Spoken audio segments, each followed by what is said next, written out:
There comes a time in the growth of successful franchises when the path of iteration forks, and the choice of how to define its future direction must be made. The initial entry of Watch Dogs had confused priorities but a compelling soul. The second entry had the confidence to pursue innovative and novel open-world gameplay, and created an identity for itself in an oversaturated market. A third entry to Watch Dogs would have myriad potential to define itself in a similar way. Showing the pitfalls of our relationship with tech in the modern world has always been a pillar of the franchise, and the second game proved the value of doing so in pertinent ways, even if it struggled to avoid giggling about it. One element the franchise had developed by the second entry was the connection of the gameplay to the simulated world, and more specifically, the denizens that populated it. In prior games, some of the unfortunate randos on the street served a bundle of functions, such as walking piggy banks, opportunities to be nosy, crime reporters, and for the particularly unfortunate, bowling pins for your car. Taking the next step to make these characters and the player's interaction with them feel meaningful and real was a new and unexpected mountain to climb, and that's the challenge Watch Dogs Legion has largely risen to. Legion took many of the improvements to controls and the expansion of hacking systems of Watch Dogs 2, and re-implemented some of the elements of 1's combat. The mission of the design was to create a player-driven experience, and that's what we'll be focusing on for this video. Legion tailored its narrative to fit whatever kind of chaotic motivations players might have, and thus takes place in a futuristic London dystopia occupied by Albion, an oppressive private military company. DedSec hacktivists have gone underground, a consequence of being blamed for the terrorist attacks perpetrated by the group Zero Day that devastated London months earlier, and plunged it into the state we find it in now. We need to recruit, train, build back our arsenal. Here comes the central mechanical thrust of the game. Shit, situation is worse than I thought. But there's a candidate. Looks like you're DedSec's best hope. DedSec contacts anyone from the streets of London with sufficient courage, stupidity, or both to don a mask and take the fight to Albion.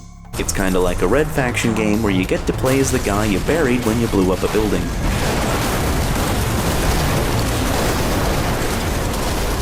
What this system does is turn the randos walking around the world into the main characters of the game, where any of them can become the hero of the story at the whim of the player. In that sense, Legion has committed to being the most player-driven experience of the franchise with the largest amount of mechanical variety in its gameplay, and also indirectly became the most diverse game ever made. Instead of the game giving you gentle but firm nudges towards the methodology best suited to the game's mechanics, it's really up to the player this time, and leaves you to reckon with the consequences of pursuing your personal preferences. Speaking of consequence, Legion tackles a level of risk in gameplay that Watch Dogs 2 didn't. Because your roster of characters pulls from the whole world of London, they're arguably expendable. The design agrees, and has taken the bold stance of including permadeath mechanics on top of a difficulty select. This is mostly optional, but it still can occasionally factor into the main game regardless of whether or not the player opted into it, based on the intrinsic traits of some characters. First though, let's build up what the game does to make this potential consequence feel meaningful. Any recruitable character has 0 to 4 traits that affect gameplay in some way, some of which are randomly determined, and others can correspond with the archetype of their job. The process of recruiting characters varies in intensity based on the character's general disposition towards DedSec. Hang on, are you DedSec? If you are, I need help with something. And while the game gives some pretty generous leeway in terms of positively and negatively affecting the hearts and minds of Londoners, wrong someone enough times, or just once, lethally so, and they're off the recruitment docket for good. Now you might think, London's a big city, I'll probably never meet this person again, but that's where the ambition of Legion's enhanced simulation elements might surprise you. It records tangible interactions with characters and marks them to appear again later, sprinkled in among newer people. For example, if Phil here assists a recruitment target with their problem, their opinion of DedSec will improve, and they'll be more receptive to becoming a playable recruit. If this person has some form of relationship with another non-player character, the game will reflect that by having them spend time together at a pub or something, which DedSec is aware of thanks to snooping on the scheduled activities of any given NPC. In the name of some anonymous do-gooding, of course. That character's friend will also likely have a change of heart about DedSec, making them easier to recruit as well. With the aid of the Deep Profiler upgrade, absolutely anyone can be convinced to join the cause, including the enemy. If we're lucky, word hasn't spread that you've hung up your jackboots. Just try to put on your meek, harmless, broken-by-the-system face. Oh, and don't forget your uniform. The important thing to remember with this social system is that it works two ways. Meet Owen, our DedSec operative and part-time hitman. Let's say if he goes on a gun-fu rampage, that's a whole outpost of characters that are far too dead to be of any particular use to your team, and unless we can hack together some form of cyber necromancy, well, so it goes, as they say. If you want to put non-lethal tactics on equal terms with open battle or even just lethal stealth, you have to make them appeal to the rational self-interest of the player, and play with some opportunity cost, like in Metal Gear Solid 5, The Phantom Pain. MGS5 also let you recruit enemies to your side of the conflict by way of a balloon-based kidnapping. And not only was this consistently hilarious, but it benefited the player by helping them expand Mother Base and further develop their capabilities in the field. This has a similar trade-off in Legion in that lethal tactics not only take potentially helpful enemy characters out of the recruitment pool for good, but also can intensify the dislike prospective enemy recruits have towards DedSec, increasing the amount of legwork the player needs to do to get them on the team.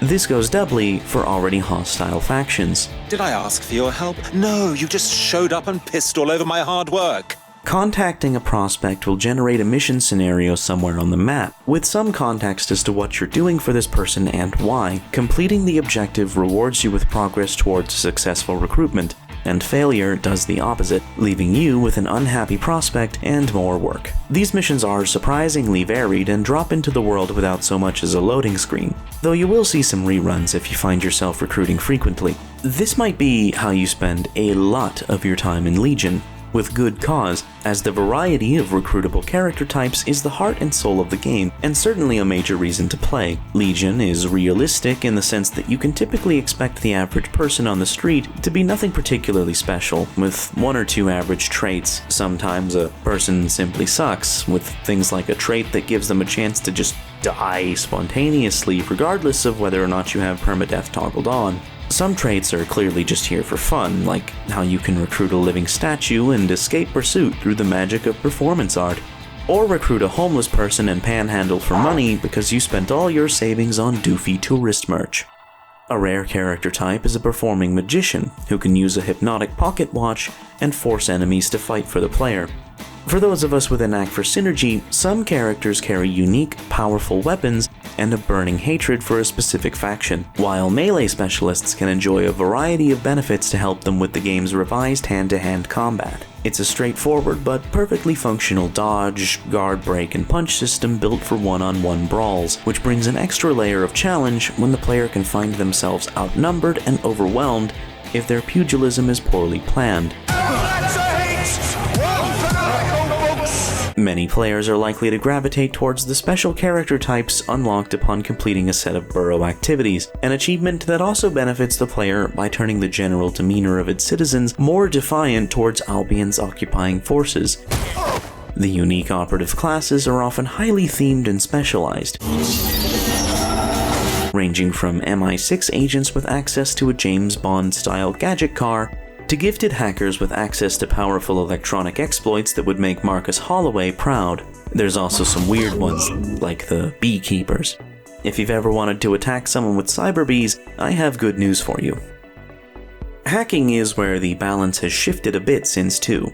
While some characters are effective hackers in their own right, the mass hacking shenanigans that defined the previous game have either been toned back or disseminated across various types of characters, in order to encourage picking agents for tasks on an individual basis. While anyone can still text guards a bit of degeneracy or radio static to distract them for a takedown, even mid-fist fight, few can do it quite like Marcus could.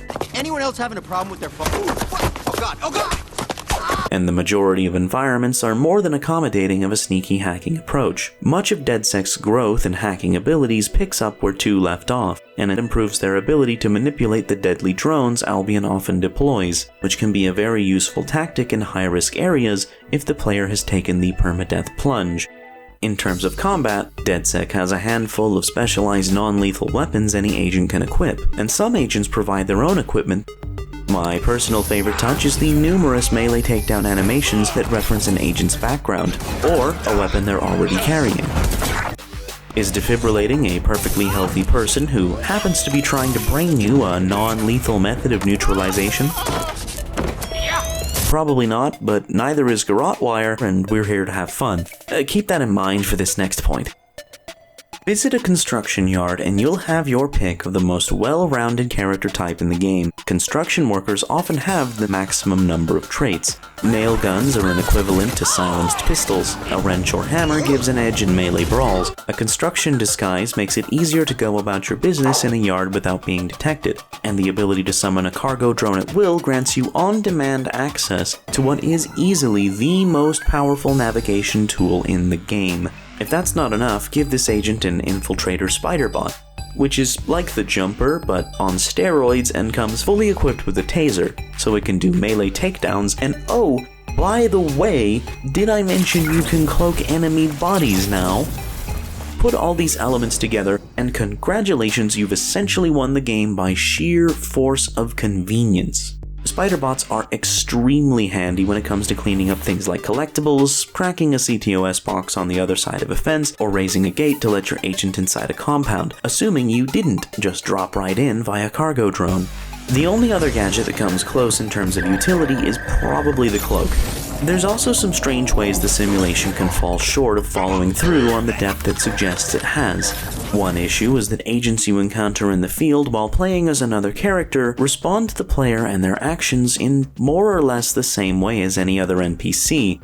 Despite having access to a database of every person in London with an internet presence, headhunting specific types of characters also isn't something the game accommodates, short of consulting community-made maps of areas showing where desirable special characters, like professional hitmen, may occasionally spawn if the game is so inclined. It really feels like you aren't supposed to do that and instead focus on the characters you can acquire organically, and I'm pretty sure that's by design. In a way very similar to other games with a procedurally generated and expendable cast, such as XCOM, Legion wants you to get attached to the ragtag group of specialists you've put together, and frequently makes minor touches to the experience to develop your attachment to them. Some characters will chime in to offer their perspective during story missions, and feed off the personality of the character you're already playing. Where'd the squad at, Bags? Securing a single safe location was impossible, so I sent you all to different ones.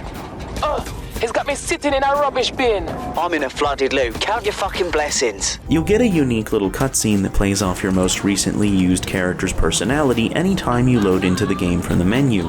Finish your sweet treat, we've got work to do. A treat? Nah, this is fuel. Is that why you paid extra for the strawberry shortcake flavouring? I'm high performance. Premium fuel only. For a game with no central character, there's a surprising amount of it to be found here, and perhaps that's because the player makes most of it for themselves. Don't worry, I'm not coming on to you. Unless, of course, you're into it. It was down to the player who joined their team, scouring London for the kind of person they wanted to play as, and that can quickly create a sense of fondness. Legion has made ambitious choices with tech and gameplay, in a genre where no one would blame them for simply playing follow the leader, and instead took no small number of risks. It's easily the most unique experience of the 3 games, and in the context of many other modern titles on the AAA market, Legion is a true novelty I recommend everyone try. If you've tried it already, speak up in the comments and tell us about your favorite agent. Where does Watch Dogs go now, and how do you feel about where it's already been? I've given you the truth. Do as you will. Actually, fuck that. Resist.